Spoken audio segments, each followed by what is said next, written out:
Hello, kaibigan. Online healing na naman. Video call na naman tayo.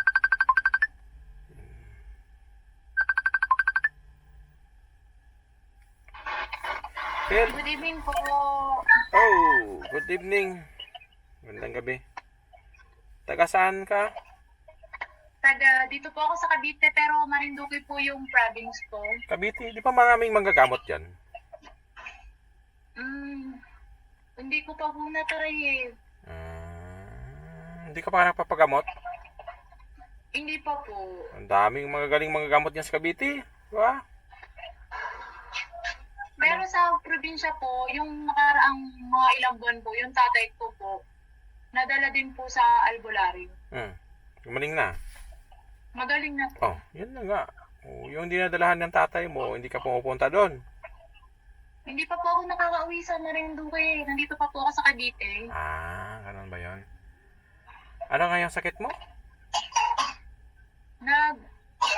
Nung una po, matagal na po ako nagkakaroon ng mga rasya sa hita.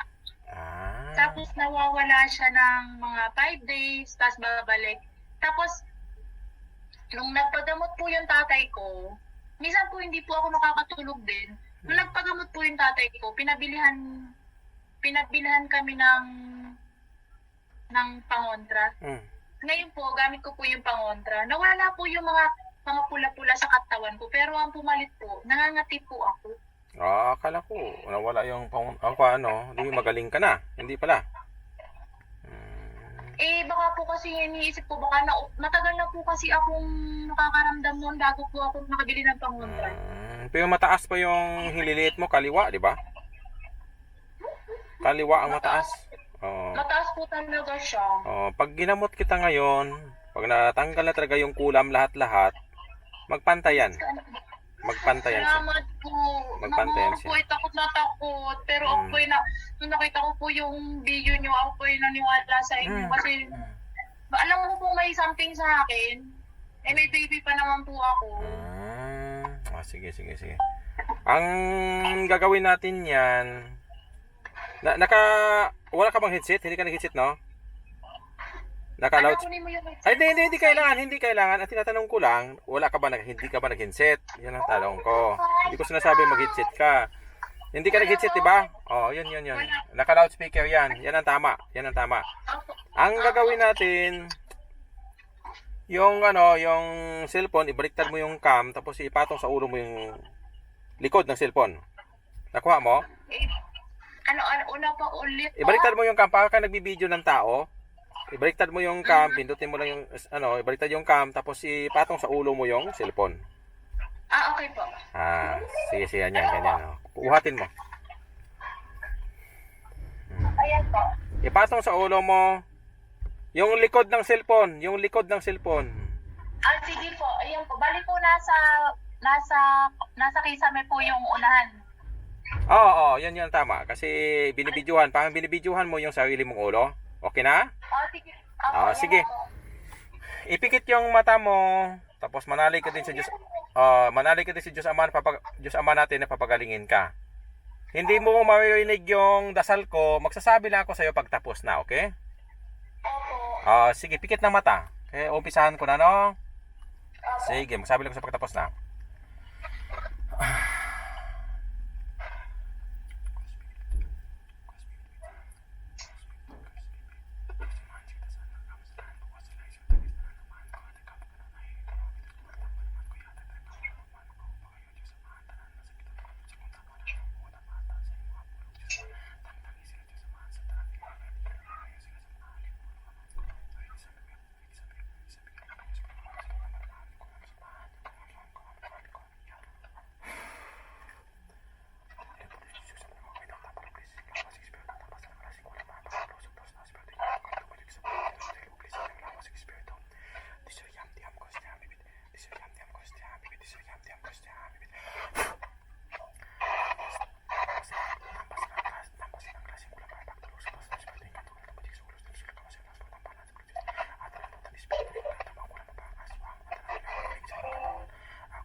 Okay, tanggal na. Grabe ka ingay. Ano yan? Anak, yung TV, anak. Ano yung mga ano? Kainit na eh. Sorry po, kasi yung ano ko po, nanonood ng TV. Ah, sige lang. Okay lang. Naka-distract kasi pag maingay. Opo, anak, inaano maingin. Kaya okay lang. Tapos na. Tapos na. Kuya Jun, pwede ko po malaman, parang ano po nangyayari sa akin? Kulam ng tao. Saka hindi ko malalaman yan kung sino yung pangalan nila kasi hindi naman natin tinatanong. Ayaw ko din magtanong ng pangalan. Kasi ang mga kukulam hindi nagsasabi ng totoong pangalan. Bakit daw po? Hindi ko alam. Ang importante, ginagamot kita, gagaling ka, yun ang importante. Silipin mo yung kamay mo, pantay na yan. Silipin mo. Yan lang ang importante sa akin. Ay, ituwid mo maayos. Makikita mo yan. Pasilip daw. Nasaan na yung kamay mo? Ituwid mo maayos. Mula sa gitnang guhit, mag-ano ka. Pantay na. Opo. Pantay na? Pantay na ba? Opo. Magpasalamat ka. Ganon yan. Magpasalamat ka sa Diyos Ama natin na tanggal na yung kulam mo. Ganon yan siya. Pag nagpantay na yung hililiit ng tao, ibig sabihin tanggal na yung kulam. Kaya magdasal lang lagi. Magdasal lang lagi para hindi kayo basta-basta kukulamin. Hindi kayo mapasukan ng kulam. Yun lang, lakasan na pagpanalig natin. Malalaman ko po ba, matagal na po ba sa akin ito? Kasi Hindi ko alam. Hindi ako nang hula. Kasi ang hula-hula, maraming mali dyan. Kahit bukas pa yung third eye ng tao, yung hula na yan, magkamali. Ang Diyos Ama lang talaga ang nagsasabi ng tama sa lahat. Hula-hula, kahit gaano pa kabukas yung third eye ng tao, hindi ako naniniwala sa hula-hula. Hindi ko basta-basta naniniwala niyan. Kasi magkakamali talaga ang tao. Ang Diyos Ama lang talaga ang pwedeng magsabi ng totoo. Kaya hindi ako nanghula niyan kung sino, paano, o ano, bakit ka kinulam, hindi ako nag-ano niyan. Pero pag hinuhuli ko yung mangkukulam, tatanungin ko. Ganun lang yun. Pero hindi ko huhulihin pag ganyan na mga sakit mo, hindi ko huhulihin. Hindi naman yan sobrang sakit eh. Yung mga dinudurog nilang katawan, sinisira na, doon ko pa sila huhulihin. Yung pong tatay ko, ginanon po nung nakaraan. Ganun. Basta kaya importante, nagpantay ng hililiit mo, magaling ka na. Ibiblis ko lang yung tubig ngayon, saka yung langis, para ipahid mo, tapos iinom mo yung tubig, para tuloy-tuloy yung pagagaling mo. Ang gagawin ko po, iinom po akong tubig. Hindi, ibiblis ko pa yan. Gawin ko yung gamot. Kaya pinapahanda ko kayo ng maraming tubig kasi yung ibiblis ko yung tubig, gawin ko yung gamot. Kaya para maging gamot mo. Pati yung BB Well, gawin ko yung gamot. Kaya para tuloy-tuloy yung galing mo. Kaya pag may nararamdaman ka kunti, pag may nararamdaman ka kunti, ipampahid-pahid mo lang yung oil, gagaling ka na. Ganon yan siya. Po, talagang baka sakali lang po ako magtingin sa YouTube kasi natatakot na po ako. Matatakotin po kasi ako. Nag-aral po ako sa Madre, sa Sisters of Mary po. Naniwala ka na ngayon sa mga gamot? Matagal na, naniniwala po talaga ako kasi yung tiyahin ko po sa Batangas, naggamutin pa. Marami na kasi nagkalat ngayon na magagamot na ginagamit lang na sila sa sa mga kalukuhan. Ginagamit sa negosyo. Mayon ganun. Hindi naman natin yung mga suba-suba na ha. Nagpabayad na sila 30,000, 20,000 para pagalingin lang kayo. Kawawa naman yung tao. Pero mga konti-konti lang diyan, nagpabayad na hanggang nasa kanila 'yon. Pero yung suba-suba na 20,000, 30,000, hiningi 50,000, ang dami niyan ngayon nagkalat. Mga scammer na ang tawag diyan, kalukuhan na 'yan. Kaya yun, tumutulong na din ako ngayon. Walang anuman. Pasalamat sa Diyos Ama natin na pinagaling ka. Ibiblis ko yan. Ibiblis ko yung oil mo ngayon sa kayong tubig. May gamot ka tuloy-tuloy, no? Kukunin ko po yung isang galon na tubig. Sige, kahit ilang galon pwede. Okay.